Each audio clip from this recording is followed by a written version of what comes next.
Super കൺമണിയുടെ latest promo റിവ്യൂയിലേക്ക് എല്ലാവർക്കും സ്വാഗതം. അങ്ങനെ ധനലക്ഷ്മി ബാങ്കിൽ നിന്നും ജപ്തി നോട്ടീസ് പതിച്ചു പോയതിൽ പിന്നെ എല്ലാവരോടുമായി എല്ലാവരും മുകളിലേക്ക് നോക്കി പ്രാർത്ഥിക്കുക, ആപത്തിൽ നിന്ന് കരകയറ്റാൻ ആരെങ്കിലും ഒന്ന് അയക്കാൻ എന്നിങ്ങനെ ഇരുന്നുകൊണ്ട് പറയാണ്. ഇതേ സമയം തന്നെ വരുണിന്റെ കാർ അവിടെ വന്ന് നിൽക്കുന്നുണ്ട് കേട്ടോ. ഇത് കണ്ട് ധനലക്ഷ്മിക്ക് സന്തോഷമാകുന്നുണ്ട്.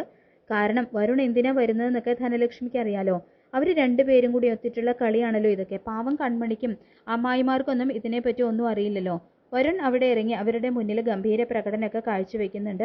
ഇത് കണ്ട് എനിക്ക് വളരെ സങ്കടമുണ്ട്. ഇത് കൺമണിയുടെ വീട് മാത്രമല്ലല്ലോ, നിങ്ങളൊക്കെ എൻ്റെ കൂടെ ബന്ധുക്കളിൽ എന്നൊക്കെ പറയുന്നുണ്ട്. ഈ നോട്ടീസ് എൻ്റെ വീട്ടിലാണ് ഒട്ടിച്ചിരിക്കുന്നത്. ഇതിനുള്ള പരിഹാരം ഞാൻ ഉടനെ തന്നെ ചെയ്യും. ഈ ജപ്തി ഒഴിവാക്കാനുള്ള സകല കാര്യവും ഞാൻ ചെയ്യും. നിങ്ങൾ ഒരിക്കലും കൺമണിയും വിഷമിക്കാൻ പാടില്ല എന്നൊക്കെ ആത്മാർത്ഥത നടിച്ചുകൊണ്ട് വരുൺ പറയുന്നുണ്ട്. ഇത് കേട്ട് ഹാവു ഇപ്പോഴാണ് എനിക്ക് സമാധാനമായി എന്ന് പറയുന്നുണ്ട് ധനലക്ഷ്മി. ഇത് കേട്ട് കൺമണി, വേണ്ട, നിങ്ങൾ ഈ വീട്ടിലെ കാര്യത്തിലൊന്നും ഇടപെട്ട് ബുദ്ധിമുട്ടണ്ട, ഈ ബാധ്യത ഞാൻ തന്നെ തീർത്തോളാം എന്നും പറയുന്നുണ്ട്. വരുൺ സഹായിക്കാമെന്ന് പറയുമ്പോൾ ഞെട്ടുന്നുണ്ട് കേട്ടോ കൺമണി. പിന്നീട് അമ്മായിമാരെ നിങ്ങൾ ഇതായി കാണുന്ന ഇതൊക്കെ സത്യമാണോ?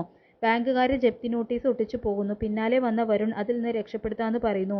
എന്തൊക്കെ കാഴ്ചകളാണ് നമ്മൾ കാണുന്നത്, ഇനി എന്തൊക്കെ അത്ഭുതങ്ങളാണ് നടക്കുന്നതെന്ന് പറയുന്നുണ്ട്. ഇത് കേട്ടുവന്ന ധനലക്ഷ്മി, ഇതുവരെ കണ്ടതൊന്നുമല്ല, ഇനി കാണാൻ പോകുന്നതാണ് യഥാർത്ഥ കാഴ്ചകൾ എന്ന് പറയുന്നുണ്ട് കേട്ടോ. പിന്നീട് കൺമണി, ഇനി വരുൺ നമ്മളെ സഹായിക്കുന്നത് എന്തിനാണ് അച്ഛാ? വരുണുമായിട്ടുള്ള വിവാഹത്തിൽ നിന്ന് പിന്മാറാനാണ് ഞാൻ ഇന്ന് വരുണിൻ്റെ അച്ഛനോട് പറഞ്ഞതാണ്. തീർച്ചയായും വരുണിനെ കല്യാണം കഴിക്കേണ്ടി വരില്ലേ? ഞാനെന്ന് ചെയ്യുമെന്നോ ശ്രീനിയോട് ചോദിക്കുമ്പോൾ ശ്രീനി അവളെ നെഞ്ചോട് ചേർക്കുകയാണ് ആശ്വസിപ്പിക്കാൻ എന്ന പോലെ.